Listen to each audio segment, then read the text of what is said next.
pemuda asal Kampung Aboh, Kelurahan Sukamulya, Kecamatan Bungursari, Kota Tasikmalaya yang terlahir tanpa kaki. Panasnya aspal tetap ia lewati untuk mencari nafkah, menghidupi dirinya dan ibunya. Kisah Asep panjang untuk diceritakan. Namun banyak orang di Kota Tasikmalaya mengetahui bahwa ia telah bertahun-tahun berjualan dengan menarik kotak plastik berisi dagangan dengan tubuhnya. Dan kedua tangannya digunakan sebagai kaki untuk berjalan.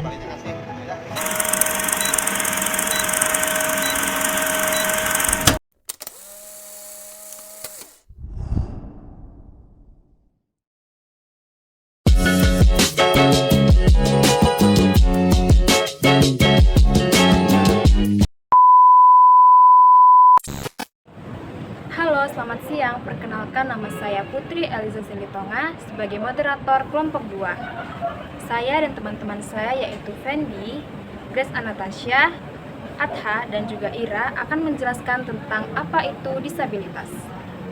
Pembahasan pertama akan disampaikan oleh teman saya Fendi. Kepada Fendi, dipersilahkan.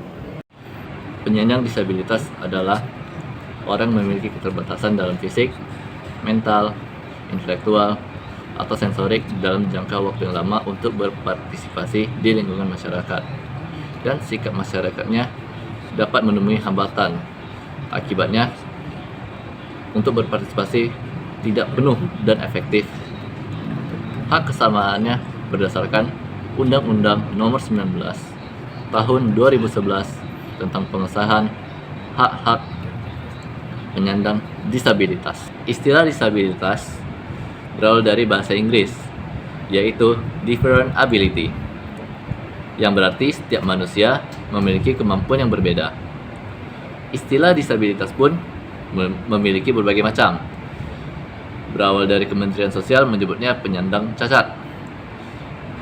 Kalau Kementerian Pendidikan Nasional disebutnya kebutuhan khusus, dan Kementerian Kesehatan menyebutnya penderita cacat. Kedua akan disampaikan oleh teman saya Grace Anastasia. Kepada Grace Anastasia, dipersilahkan. Jenis-jenis disabilitas.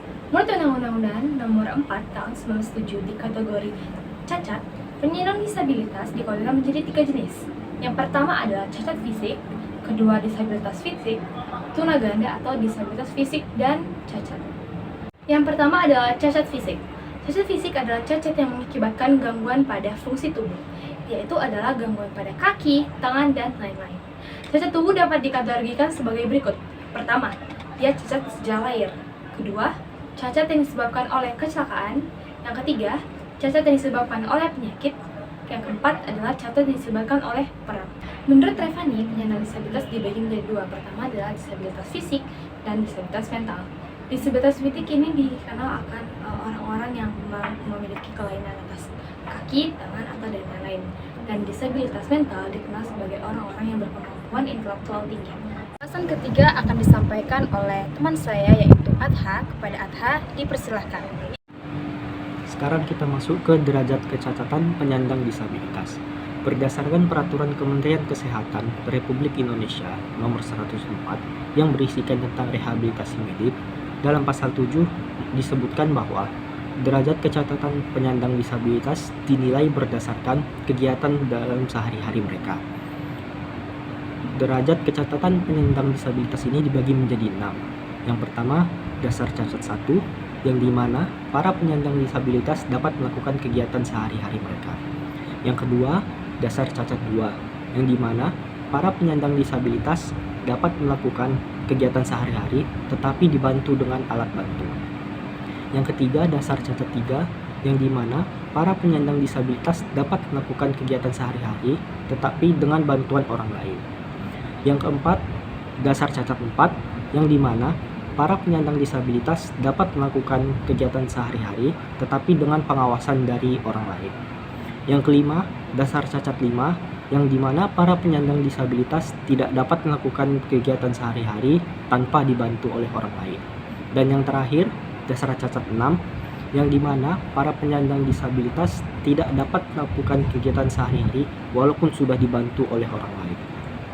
Keempat akan disampaikan oleh teman saya yaitu Ira. Kepada Ira, dipersilahkan. Asas dan hak-hak penyandang disabilitas. Menurut Rahayu, terdapat 4 asas yang dapat menjamin disabilitas dan memberikan kemudahan serta aksesibilitas yang mutlak harus dipenuhi sebagai berikut. Yang pertama ialah asas kemudahan, yaitu setiap orang dapat mencapai semua tempat atau bangunan yang bersifat umum dalam suatu lingkungan.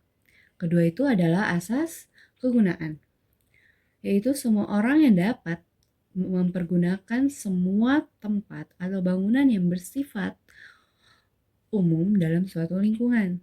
Terus itu yang tiga adalah asas keselamatan, yaitu setiap bangunan dalam suatu lingkungan terbangun harus memperhatikan keselamatan bagi semua orang, termasuk disabilitas. Terus itu yang keempat ialah asas kemandirian. Setiap orang harus bisa mencapai dan masuk dalam mempergunakan semua tempat atau bangunan dalam suatu lingkungan tanpa membutuhkan bantuan orang lain. Kesimpulan pada pembahasan kami yaitu disabilitas merupakan keadaan manusia yang terdapat kekurangan pada fisiknya. Terdapat faktor umum yang menjadi kendala bagi para penyandang disabilitas. Yang pertama, kemiskinan, yang kedua, kecacatan, yang ketiga, keluarga, dan yang keempat, diskriminasi pada masyarakat. Itu saja pembahasan video kami tentang disabilitas. Saya sebagai moderator kelompok 2 dan teman-teman saya mengucapkan sekian dan terima kasih.